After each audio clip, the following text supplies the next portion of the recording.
Assalamualaikum warahmatullahi wabarakatuh. Selamat datang dan mendengarkan kembali di audiobook novel yang berjudul Pelangi Berselimut Awan, buah karya dari Kolom Langit. Episode ke-71, Kejadian Masa Lalu. Selamat mendengarkan. Mata Awan berkilat marah mendengar ucapan Zidan. Napasnya menjadi lebih cepat, dan tanpa sadar tangannya terkepal hingga layar ponsel mahal miliknya retak.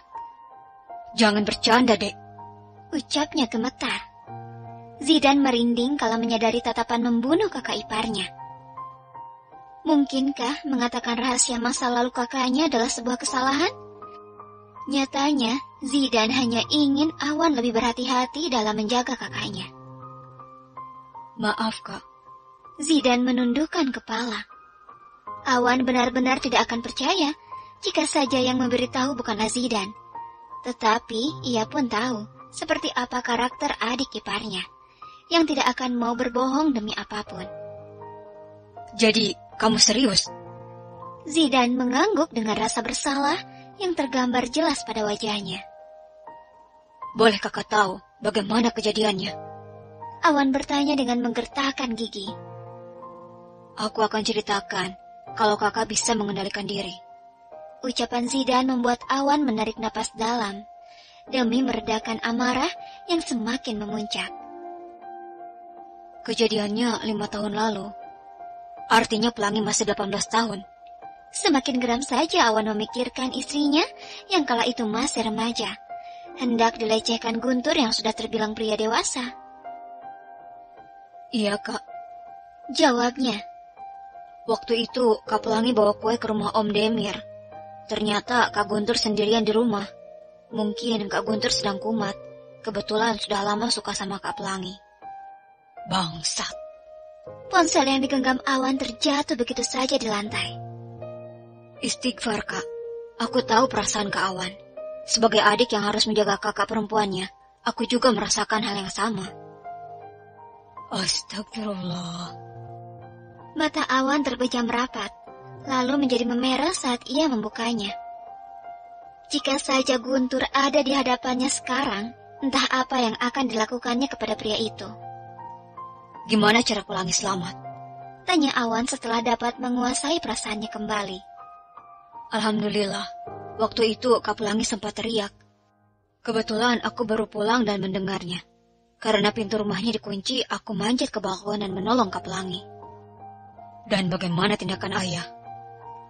"Setelah kejadian itu, ayah mendatangi Om Demir. Om Demir jelasin kalau Kak Guntur dalam keadaan sakit mental. Bahkan, saat itu Kak Guntur juga tidak sadar dengan perbuatannya sendiri." Rahang Awan kembali mengeras membayangkan kejadian mengerikan itu. Dan kejadian itu pasti meninggalkan trauma bagi Pelangi. "Terus?" "Karena kejadian malam itulah, Om Demir jadi malu dan memutuskan pindah ke Malaysia. Di sana, Kak Guntur juga berobat. Memang sih, kondisinya jauh lebih baik dibanding yang dulu. Tapi tetap harus waspada kan?" Penjelasan Zidan membuat Awan seperti kehilangan akal sehatnya selama beberapa saat.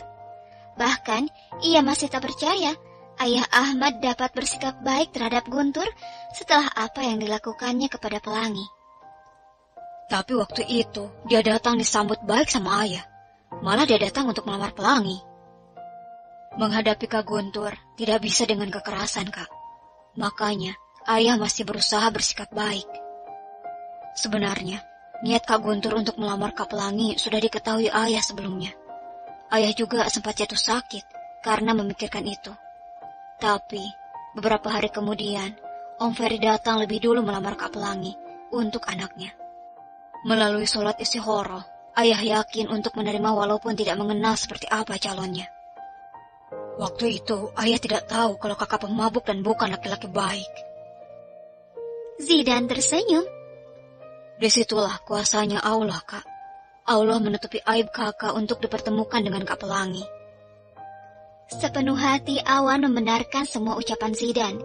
Jika saja saat itu mereka tahu seperti apa Awan sesungguhnya, mungkin lamaran ayah Ferry akan ditolak mentah-mentah.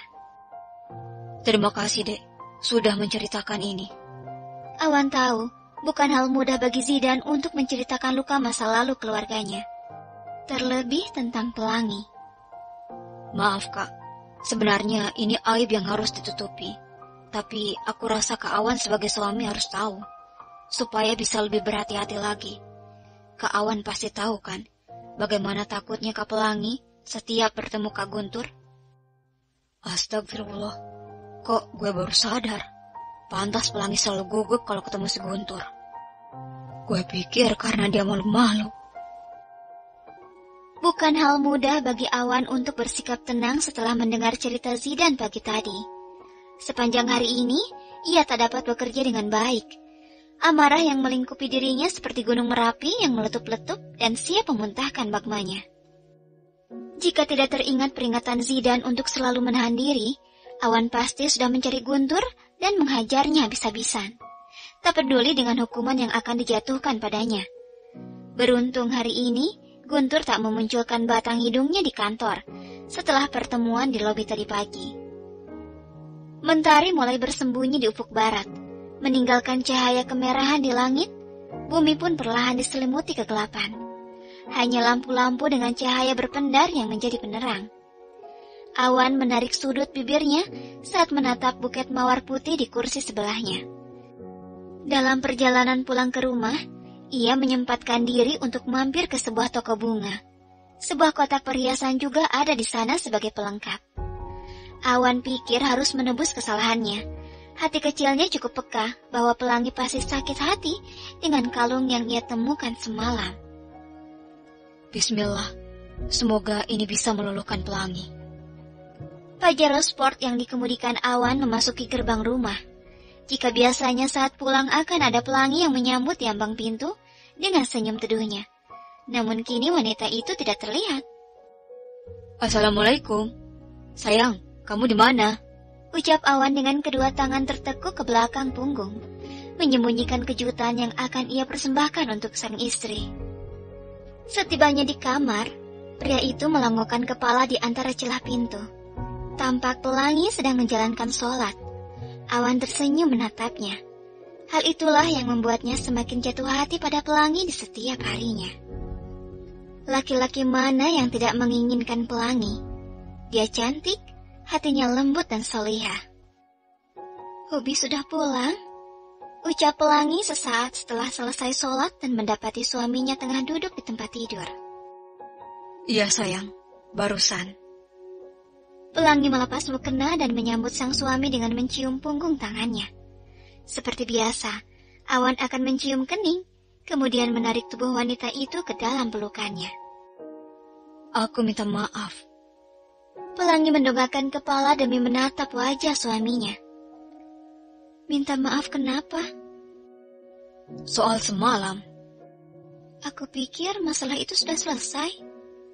Mungkin masalah semalam sudah selesai bagi Pelangi, tetapi tidak bagi Awan. Wajah kecewa dan air matanya membuat Awan terkurung oleh rasa bersalah sepanjang hari ini. Apalagi setelah mengetahui kejadian buruk yang pernah dialami Pelangi karena Guntur. Aku tidak enak sama kamu. Tangan Awan yang melingkar pada tubuh Pelangi semakin erat. Kamu pasti sangat kecewa karena aku. Pelangi melepas pelukan. Setidaknya kamu sudah berusaha untuk jujur. Awan meraih buket bunga mawar putih yang tadi ia letakkan di atas meja. Ini buat kamu, sebagai permintaan maaf aku. Bibir Pelangi melengkung membentuk senyuman ketika menatap bunga indah pemberian suaminya. Tahu dari mana aku suka mawar putih? Aku tanya sama Zidan. Awan kembali meraih kotak perhiasan dan menyerahkan ke hadapan istrinya. Sejenak, Pelangi terpukau pada keindahan kilau berlian yang diberikan suaminya. Terima kasih, Hubi. Tapi tidak perlu berlebihan seperti ini. Sebenarnya, aku tidak begitu suka menggunakan benda mahal seperti ini. Semalam, aku hanya mengira itu kejutan untukku. Makanya aku sangat senang. Maafkan aku.